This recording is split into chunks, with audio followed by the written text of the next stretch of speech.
एक अच्छी जिंदगी के लिए खुद की मेहनत बहुत जरूरी होती है। मजबूत करियर, खर्चों और बचत का सही तालमेल और भविष्य की प्लानिंग जिंदगी की राह को आसान बनाती है। साथ ही आपके और आपके परिवार को हर मुश्किल से निपटने के लिए एकदम तैयार भी रखती है। आपकी फाइनेंशियल समस्याओं को सुलझाने के लिए एक बार फिर योर मनी लेकर मैं हाजिर हूं, हर्षिता सावंत। सबसे पहले देखते हैं आज की बड़ी खबरें। 2015 के आखिरी हफ्ते की दमदार शुरुआत, सेंसेक्स उछलकर 26,000 के पार, निफ्टी भी 7,900 के ऊपर बंद। एलपीजी सब्सिडी पर सरकार का बड़ा फैसला, 1 जनवरी से 10 लाख से ज्यादा कमाने वाले ग्राहकों को नहीं मिलेगी सब्सिडी। सब्सिडी पर मोहंती कमेटी ड्राफ्ट रिपोर्ट भी जारी, कृषि उत्पादों पर हर तरह की सब्सिडी खत्म करने की सिफारिश। और इवन फॉर्मूला लागू करने के लिए दिल्ली सरकार की बड़ी तैयारी, सड़कों पर उतरेंगी 3,000 बसें, मेट्रो के फेरे बढ़ेंगे। और फ्री बेसिक्स के समर्थन में मार्क जकरबर्ग ने लिखा पेपर में लेख, नेट न्यूट्रलिटी पर TRAI चेयरमैन ने कहा फेसबुक से हमारा कोई लेना देना नहीं। हमने फेसबुक का कभी भी अपने न कंसल्टेशन पेपर में नाम लिया है, न वैसे हमको कोई उनसे लेना देना है। तो ये थी बड़ी खबरें, लेकिन चलिए देखते हैं आज योर मनी में क्या रहेगा खास। अपना घर बिजनेस शुरू करने के लिए कैसे बचाए पैसा, महंगाई और जरूरी खर्चों के बावजूद कैसे बढ़ाएं अपना बैंक बैलेंस, और क्या SIP में निवेश से पूरी होगी जरूरतें। और इन सारे सवालों के जवाब लेकर आएंगे। हमारे साथ आज जुड़ रहे हैं रुंगटा सिक्योरिटीज के हर्षवर्धन रुंगटा। और सबसे पहले बात करते हैं हमारे पहले दर्शक से ही, चुन्नू कुमार हमारे साथ लाइन पर जुड़ रहे हैं। नमस्कार सर, पूछिए अपना सवाल। नमस्कार हर्षिता मैम, आपसे बात की बहुत अच्छा लगा। बताइए सर, हम आपकी क्या मदद कर सकते हैं आज। मुझे एक्चुअली कुछ पैसा इन्वेस्ट करना था, जो टैक्स बेनिफिट भी हो और इन्वेस्टमेंट भी अच्छा जगह हो। ओके, क्या आप हमें बता पाएंगे आपकी इस समय क्या सालाना इनकम है। अभी अराउंड 55 इन हैंड आता है। ठीक है। और मैं उसको PPF में डालता हूँ, महीने का 5,000। ओके। एंड मैं ELSS में अभी डाल रहा हूँ 2,500 रुपए, एक एक्सिस बैंक का है और एक फ्रैंकलिन का है। ठीक है। तो मैं चाह रहा हूँ कि एक और ELSS में डालूं 2,500 रुपए का, और कोई अच्छा सा मतलब इक्विटी म्यूचुअल फंड हो, उसमें मैं डालना चाह रहा हूँ 5,000 और। तो आपने अभी तक कोई म्यूचुअल फंड में पैसा नहीं लगाया है, राइट। ELSS के अलावा नहीं लगाया है, पर मैं इक्विटी के कुछ पैसा मैं इक्विटी में डालता रहता हूँ जब भी मेरे पास कुछ होता है।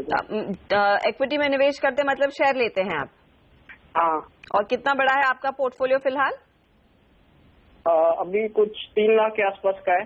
3 लाख आपने सीधा शेयर बाजार में लगाया हुआ है। हाँ। आपका कोई खास गोल है कि किस मकसद से आप पैसे बचाना चाहते हैं।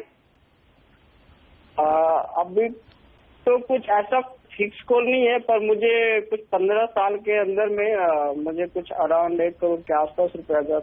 अच्छा, क्या आप ओके, क्या आपकी शादी हो चुकी है, आपके कोई डिपेंडेंट्स हैं। नहीं, अभी शादी नहीं हुई है मेरा।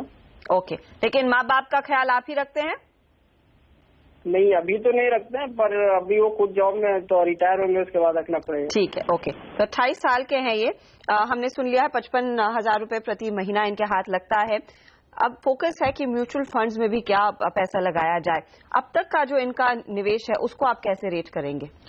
हर्षद, अगर हम देखें तो चुन्नू कुमार की जो इनकम है विजा विज जो इन्वेस्टमेंट का रेशियो है वो बहुत ही हेल्दी है। अगर हम देखें तो करंटली जहां ये 55,000 कमा रहे हैं, वो हर महीने का जो एग्जिस्टिंग इन्वेस्टमेंट का ऑटोमेटिक रूट से जा रहा है वो है 10,000 रुपए, which is 20%। So mister Kumar, आपने एक चीज तो बहुत अच्छी की है कि आपने बहुत अच्छा डिसिप्लिन मेंटेन कर रखा है। जो स्टैंडर्ड्स होते हैं कि मिनिमम 20% अगर आप बचा सकते हैं अपनी इनकम का और सेव करते हैं, तो एक अच्छी साइन है कि एक वेल्थ क्रिएशन के लिए एक अच्छा एक इंडिकेशन है। दूसरी चीज अच्छी ये है कि आपने अपने जो मेल में भी लिखा था कि आपने स्पेसिफिकली 3 गोल्स बना रखे हैं और चाहते हैं कि इस ये गोल्स को आप अचीव कर लें।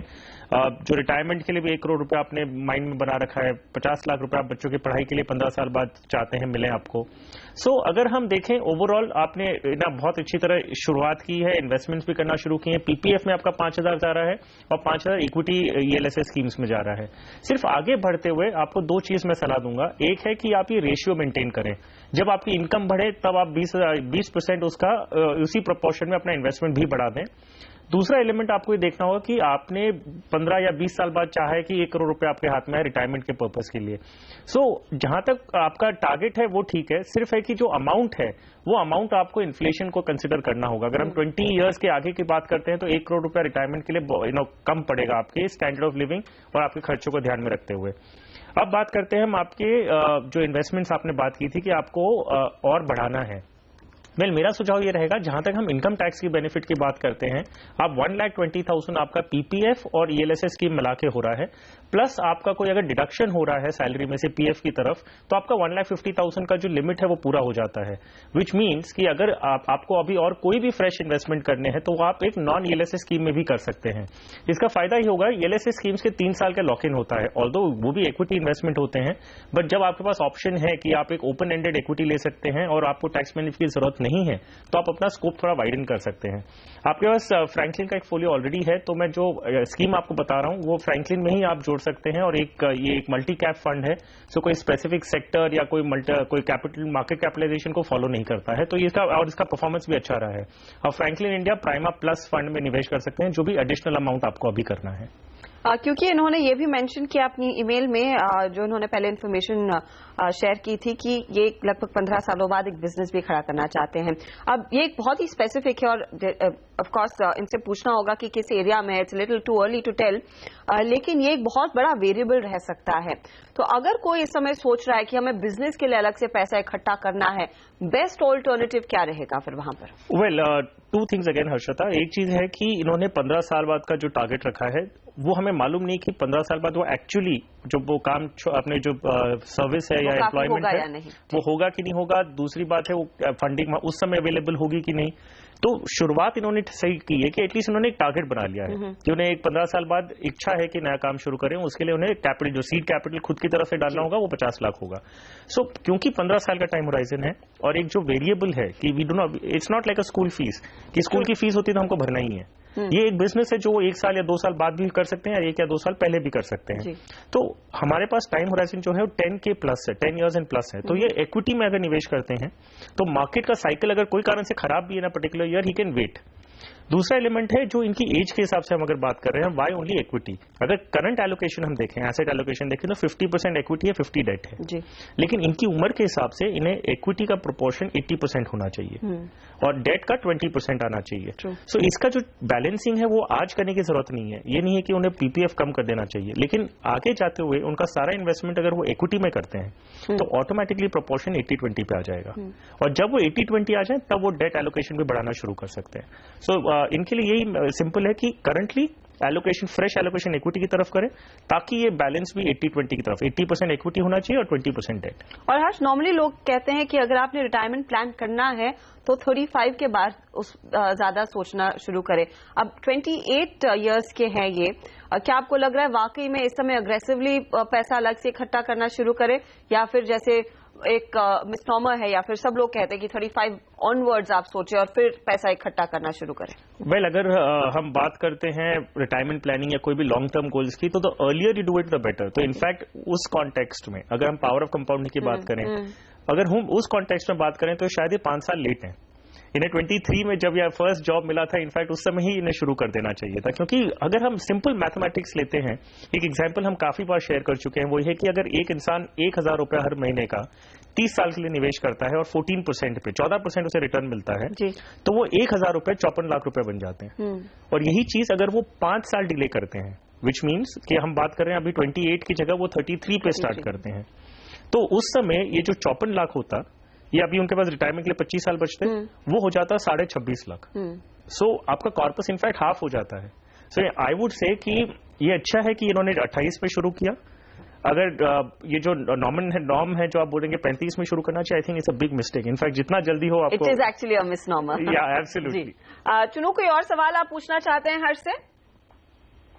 नहीं, कोई और एक म्यूचुअल फंड का नाम बता सकते हैं क्या जहाँ पे मैं और कुछ डाल सकता हूँ?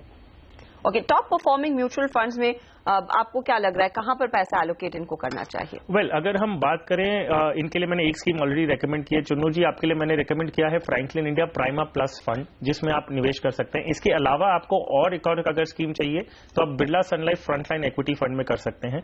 ये जनरली डाइवर्सिफाइड फंड्स हैं। हमने इसमें लार्ज कैप या मिड या स्मॉल कैप या कोई सेक्टर का फोकस नहीं देखा है।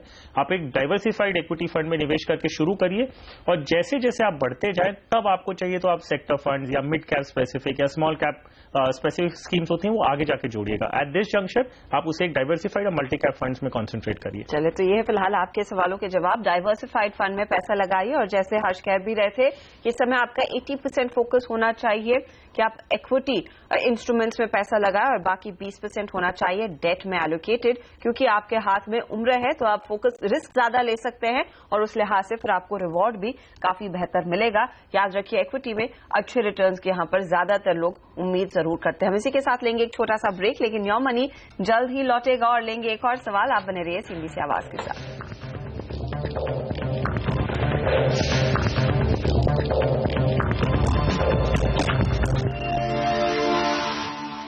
आप देख रहे हैं योर मनी सीएनबीसी आवाज पर, और आपके सवालों का जवाब आज हम ले रहे हैं हर्ष रुंगटा से।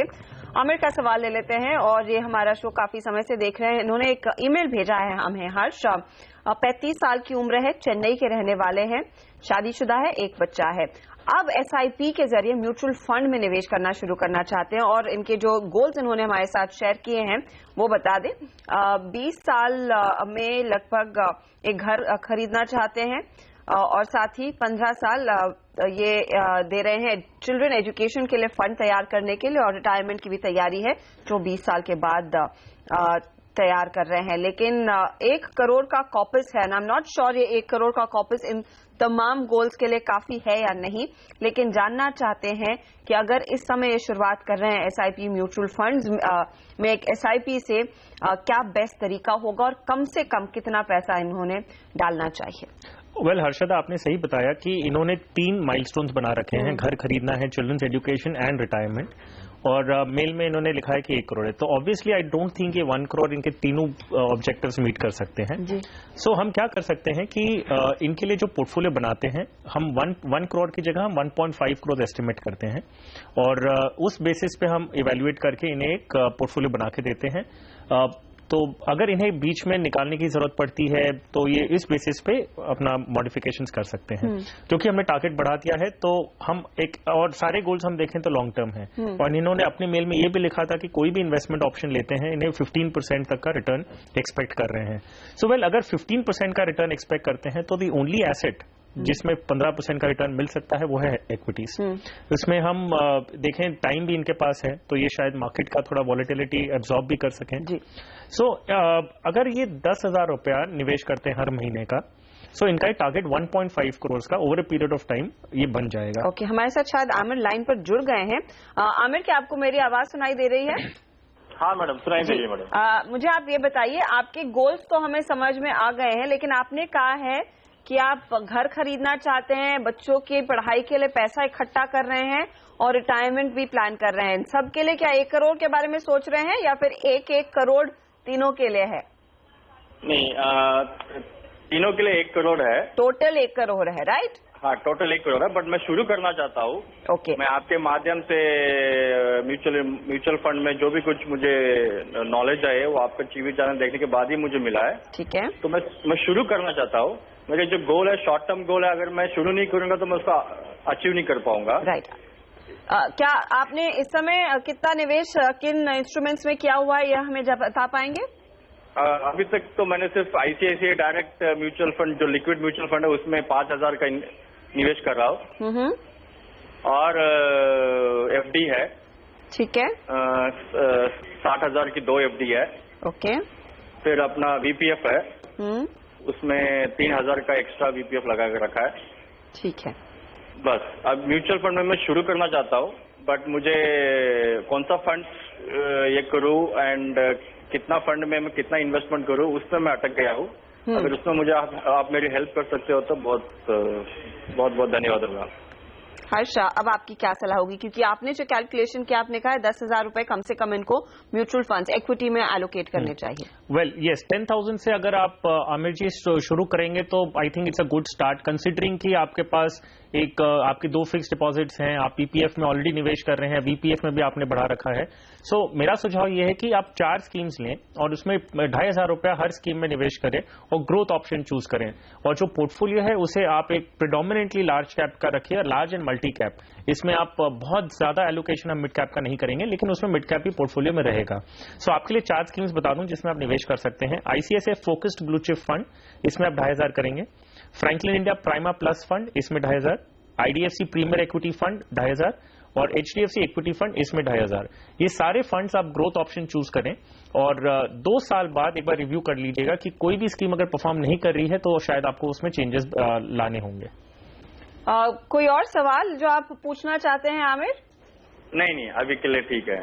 चलिए, ऑल द बेस्ट, और ये निवेश जल्द से जल्द शुरू करें। ये आपका न्यू ईयर रेजोल्यूशन होना चाहिए, और एक बार जब आप म्यूचुअल फंड शुरू करते हैं उसके साथ बने रहिएगा, बीच में छोड़िएगा नहीं वो निवेश करना। ऑल द बेस्ट, और अगर आपका आगे कोई सवाल हो हम हाजिर हैं आपकी मदद करने के लिए। अगला सवाल ले लेते हैं, और मिलिंद लाइन पर है। मिलिंद नमस्कार, पूछिए। नमस्कार मैडम जी, पूछिए अपना सवाल। मैडम मेरे एक्चुअल 2 सवाल है।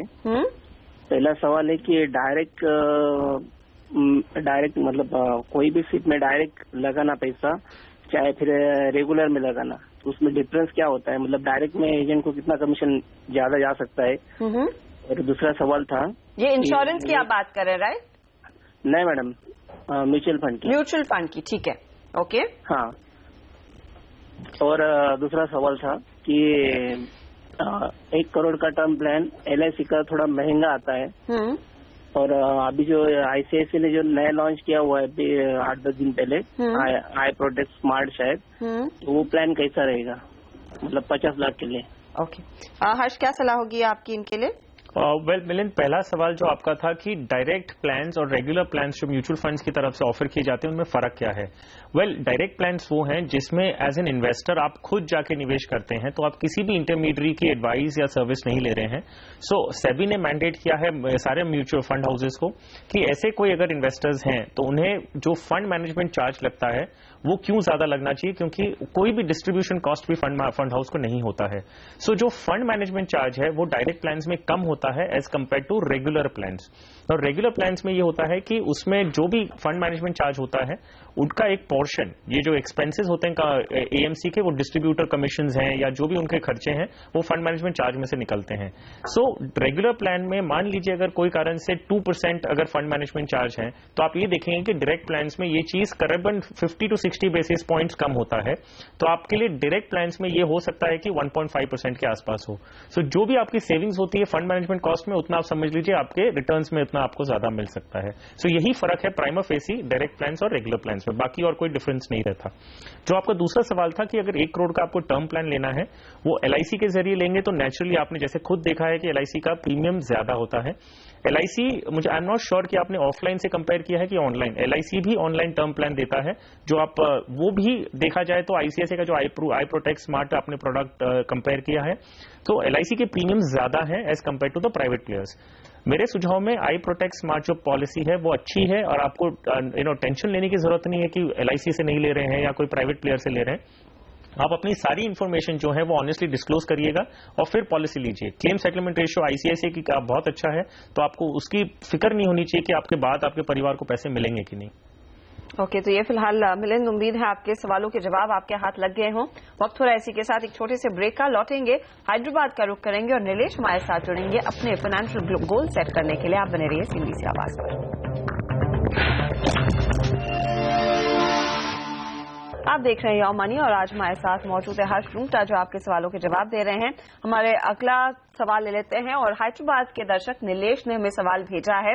ये एक सरकारी कर्मचारी हैं और फिलहाल इन्होंने जो निवेश किया हुआ है वो 4 फंड्स में लगा रहे हैं। SBI magnum tax gain, Reliance tax saver, ICICI value discovery fund और SBI मैग्नम इक्विटी, और 1,000 रुपए प्रति महीने पिछले 18 महीनों से निवेश कर रहे हैं। जानना ये चाहते हैं कि यहां से अब अगर इन्होंने टर्म इंश्योरेंस लेना है, कौन सा सबसे बढ़िया प्लान रहेगा। 26 साल की उम्र है, क्या सलाह होगी आपकी हर्ष? वेल हर्षदा, हमने अभी बात की, नॉर्मली लोगों के मन में ये होता है और इनका सवाल भी एक अगर मेल में देखें तो ये था कि LIC का टर्म प्लान कैसा है और लेना चाहिए कि नहीं। वेल अगर हम टर्म प्लान की बात करें, एक प्लेन सिंपल वनीला प्रोडक्ट है। अगर कोई भी इंसान अपने आप को कवर करता है और उसकी मृत्यु हो जाती है, सो परिवार को जो सम इंश्योर्ड है वो दे दिया जाता है। सो इसमें और कोई वैल्यू एडिशन नहीं है। सो जो फैक्टर होते हैं वो 2 फैक्टर्स हैं जिसके बेसिस पे आप कंपनी या जो भी इवैल्यूएट करेंगे। एक है कि आपका कॉस्ट क्या लग रहा है पॉलिसी लेने का, और दूसरा है कि जिस भी कंपनी से मैं अगर पॉलिसी लेता हूं, इसका क्या भरोसा कि मेरे बाद मेरे परिवार को पैसे दे दिए जाएंगे। सो अगर हम इसे 2 बेसिस पे इवैल्यूएट करते हैं, एक है प्रीमियम। LIC हमने ऑलरेडी डिस्कस किया ब्रेक के पहले कि LIC की premiums online and offline policies जो है वो बहुत ज्यादा है as compare to other private operators. जो प्राइवेट इंश्योरेंस कंपनीज हैं उनकी प्रीमियम्स बहुत ज्यादा कंपेटिटिव है लो है। सो अगर हम प्रीमियम पैरामीटर से बात करते हैं तो obviously the cheaper is better. अब दूसरा पैरामीटर लेते हैं कि अगर हम क्लेम सेटलमेंट रेशियो की बात करेंगे, क्या गारंटी क्या है कि मैं नहीं रहूं तो मेरे परिवार को पैसे मिले। सो अगर हम उसे इवैल्यूएट करते हैं क्लेम सेटलमेंट रेशियो से, सो क्लेम सेटलमेंट रेशियो जो भी कंपनी का अगर 90-95% के आसपास है, so which is a very healthy sign. और उसमें आपको डर नहीं होना चाहिए कि ये कंपनी में कोई कारण से मेरा क्लेम रिजेक्ट करेंगे, क्या एटलीस्ट कोई मिसचिफ नहीं करेंगे। अब ये होता है कि जब आप फॉर्म भरते हैं अपना प्रपोजल फॉर्म, उसमें आप सारी इंफॉर्मेशन अगर ऑनेस्टली डिस्क्लोज करते हैं, कोई कारण नहीं है कि आपके डेथ के बाद ये परिवार को पैसे नहीं दिए जाएंगे या क्लेम रिजेक्ट होगा। सो अगर हम इन्हें सुझाव दें कि कोई भी टॉप की 4 कंपनीज ले लें जो फाइनेंशियली साउंड है, ब्रांड नेम्स है फाइनेंशियल मार्केट्स में। सो ICICI की हमने बात की ऑलरेडी, HDFC लाइफ इंश्योरेंस है, SBI है और कोटक। अगर इन 4 कंपनीज में से जहां भी इन्हें कंफर्ट लेवल मिलता है, जो इनके एरिया में ऑनलाइन पॉलिसीज ऑफर करते हैं, तो डेफिनेटली कोई भी इन 4 कंपनीज में से वो सिलेक्ट कर सकते हैं। तो आपके पास 4 कंपनियों के ऑप्शन है, उनमें से आप कोई भी एक जांच परख कर ले सकते हैं। ऑल द बेस्ट निलेश अपने निवेश के लिए। इसी के साथ योर मनी में आज इतना ही। शुक्रिया हर्ष हमारे लिए समय निकालकर हमारे दर्शकों के सवालों के जवाब देने के लिए। लेकिन आपसे कल फिर मुलाकात होगी कुछ और ऐसे सवालों के साथ, तो आप बने रहिए CNBC आवाज पर। नमस्कार।